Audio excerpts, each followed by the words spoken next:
Hi guys, welcome to my cricket. Guys, T20 world cup super 8 లో one of the biggest rivalry రెండు గట్టి teams మధ్య ఈ match అయితే ఉండబోతుంది. Match number 51 Australia versus India. ఈ రెండు టీమ్స్ మధ్య ఈ మ్యాచ్ జూన్ 24వ తారీఖు రాత్రి 8 గంటలకు Darren Sammy national cricket stadium West Indies లో జరగబోతుంది. ఈ రెండు టీమ్స్ మధ్య మ్యాచ్ అంటే చాలా ఇంట్రెస్టింగ్ అయితే ఉండబోతుంది.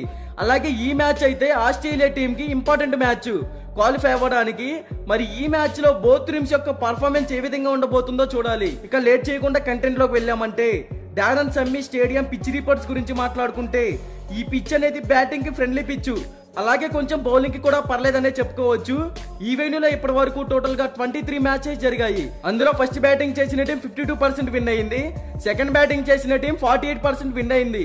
సో ఈ వెన్యూలో టాస్ గెలిచిన టీం ముందుగా బ్యాటింగ్ ఎంచుకున్నా బౌలింగ్ ఎంచుకున్నా 100% ఎఫర్ట్స్ పెడితేనే విన్ అయ్యే ఛాన్సెస్ క్రియేట్ చేసుకోవచ్చు. ఒకవేళ టాస్ గెలిచి ఫస్ట్ బ్యాటింగ్ కనుక చేసినట్లయితే 190+ టార్గెట్ ని సెట్ చేస్తే సెకండ్ ఇన్నింగ్స్ లో స్కోర్ ని ఈజీగా డిఫెండ్ చేసుకుని విన్ అయ్యే ఛాన్సెస్ క్రియేట్ చేసుకోవచ్చు. అలాగే ఇక్కడ average first batting score 166 runs, average second batting score 151 runs. అలాగే ఈ పిచ్ మీద లాస్ట్ 10 మ్యాచెస్ లో పేసర్ స్పిన్ బౌలింగ్ గురించి మాట్లాడుకుంటే పేస్ బౌలింగ్ కి 44 వికెట్స్ పడ్డాయి, స్పిన్ బౌలింగ్ కి 29 వికెట్స్ పడ్డాయి.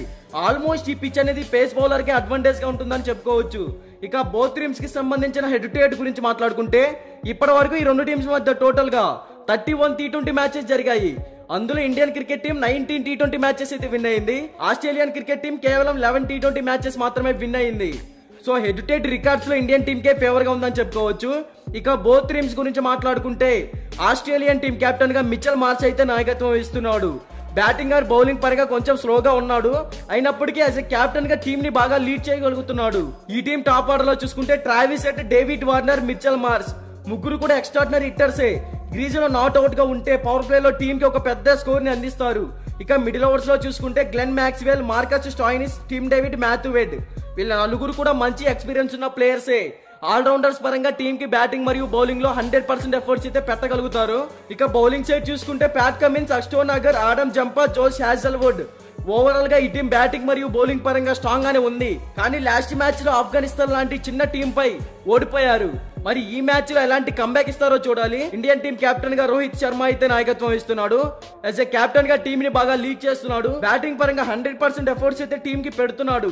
ఈ టీం టాప్ ఆర్డర్ లో చూసుకుంటే రోహిత్ శర్మ, విరాట్ కోహ్లీ, రిషబ్ పంత్, సూర్యకుమార్ యాదవ్ వీళ్ళ నలుగురు కూడా ఎక్స్ట్రాడినరీ హిట్టర్సే. టాప్ ఆర్డర్ లో టీం కి ఒక పెద్ద స్కోర్ ని ఇవ్వగలుగుతారు, అలాగే మంచి స్టార్ట్ ని కూడా ఇస్తారు టీం కి. ఇక మిడిల్ ఆర్డర్ లో చూసుకుంటే శివం దుబే, హార్దిక్ పాండ్యా, అక్షర్ పటేల్, రవీంద్ర జడేజా మిడిల్ ఆర్డర్ లో కూడా అందరూ ఎక్స్పీరియన్స్ ప్లేయర్స్ అండ్ హిట్టర్సే కనపడుతున్నారు.